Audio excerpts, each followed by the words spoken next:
guddidii nabadeynta ee xabajoojinta ee degmadaasi Ceelaf Weyn ee ka soo kala jeeday beelaha ku dagaalamay ee colaaddu ku dhexmartay degmadaasi Ceelaf Weyn ayaa gaaray degmada Dareerweyne ee gobolkaasi Sanaag oo ka mid ahayd goobaha colaadda baani ay ka dhacday. Odayaasha iyo waxgaradka ka soo kala jeeda beelahani ayaa shacabka ku dhaqan degmadaasi Dareerweyne waxay kala hadleen meel fogaara iyagoo uga warramay in xabajoojin ay ka dhacday degmada Ceelaf Weyn iyo waliba deegaanada hoos yimaada isla markaasina ay qaataan ka Dareerweyne ahaan shacabkeedu xabajoojina. Odayaasha iyo waxgaradkani oo ugu horeeya Boqor Ismaan Maxamuud Buurmadow Suldaan Salebaan Cawil Dareer iyo waliba cuqaasha iyo waxgaradka mas'uuliyiinta waliba mas'uuliyiin xilalka iyo dawladda ayaa shacabka halkaasi kala hadlay iyagoona ku booriyay in nabadda la qaato isla markaasina talaabo sharci laga qaadi doono cid kasta oo sharciga nabaddaasi la gaaray ka talaabsata. geesta kale waxa ay isaguna halkaasi ka hadlay shaqayno wax la qabano ee qofka dambiilaha aynu farta ugu fiiqno ee meesha uu ku jiro aynu tilmaano ee aynaan reer ka dhigin bay dawladda iyo ciidamaduna wax qaban karayaan ma ballan qaadnaa inaad la shaqaysaan ciidamada oo qofka dambiilaha idinku kuwa soo qabanaya noqotaan war ilaahay ma idinku ogyahay war hadda iska hubsada hadda ballan baa qaadeen anigu hadalkayga waxaan ku soo gaabinayaa nabad baanu idin keenay Ceelaf Weyn waa soo dhignay alxamdulillaah rabbil caalamiin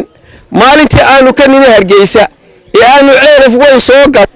maanta marka laga bilaabo Dareerweynihii aynu niqiinay Dareerweyne ha ku soo noqoto iyo intiisa caa'iladiisa inay ku koobnaato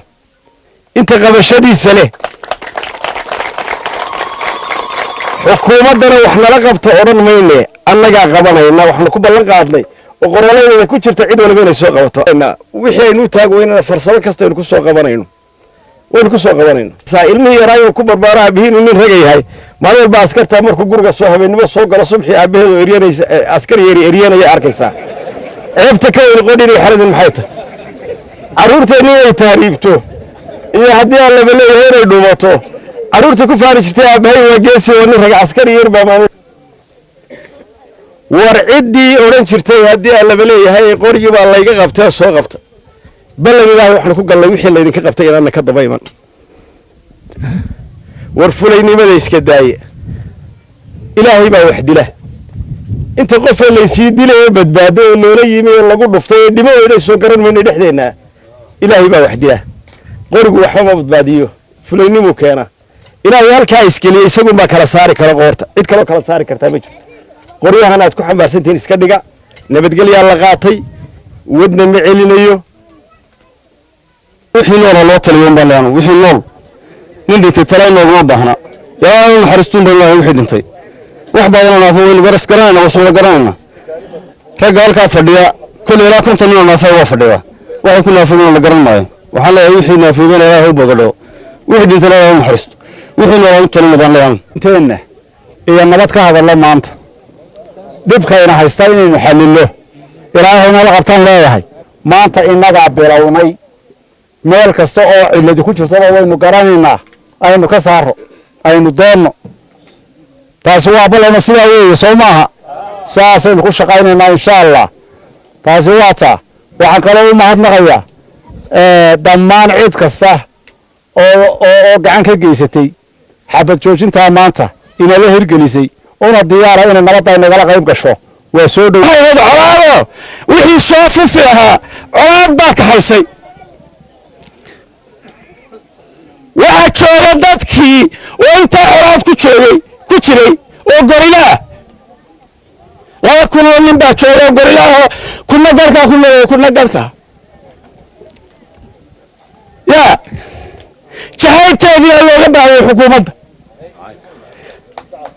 dhaqangelinteedii looga baahayo dibudajinteedii looga baahayo nin walba reer ku leeyahay inuu qaato ya ayaan dhammaan ku boorinayaa ummadda Allah kaya intaan ku soo koobaya inta wasalaamu calaykum wa billahi tawfiiq kaasina waa jiri waxaanu iigu muuqdaa hadeerto aan ku sii rumaysanahay markii la yiri garagay had maxaa ku dhaahday erigaabay had burcooy adigu ina sug oo intii ilaahay isbaday ee magaca ceelaf weyn lahayd ay halka isugu timi nabadaasi inay maalintaas ku hirgashaan baan ilaahay ka rajaynaynaa wayna u muuqataa waxaan ku soo gabagabeynayaa haddaanu nahay reer darar weyne haddaanu nahay bahdii halkan deganayd haddaanu nahay bahdii magaca lahayd haddaanu nahay bahdii foolxumadu ka dhacday annaga oo wadanna saraakiishayadii mid madax dhaqameed waxaynu nabadgelyada ilaahay uga baryaynaa wixii maanta quwiya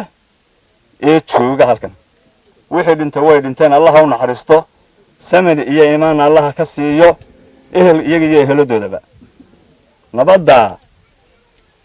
aad iyo aad ilaahay wuu inala qabanayaa aan ku dadaalo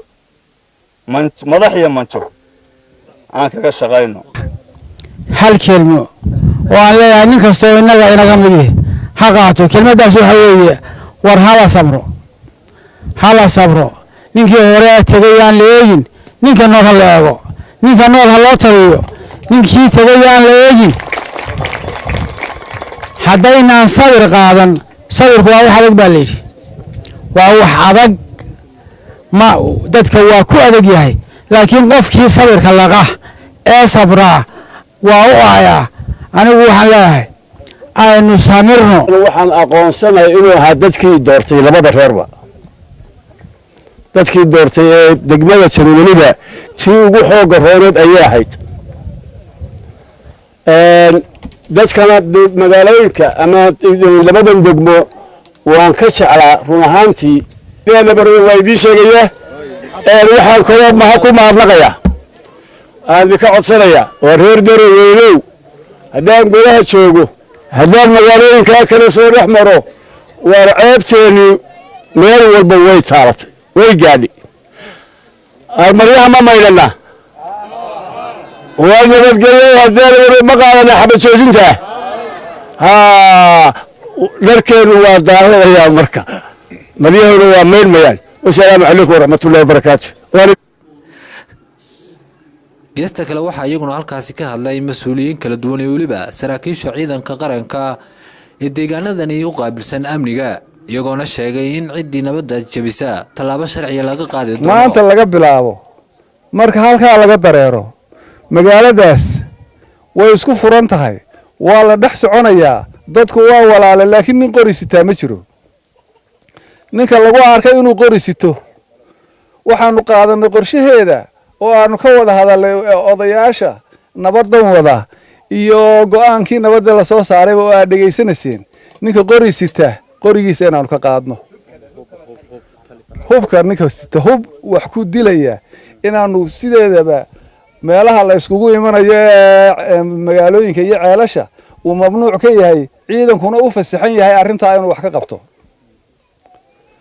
hadda mid baa iman doonta markaa nin baa halkaa intuu boodo in yaro afyuuban baa la boodi doono qori ciidankaasi wuxuu ku amran yahay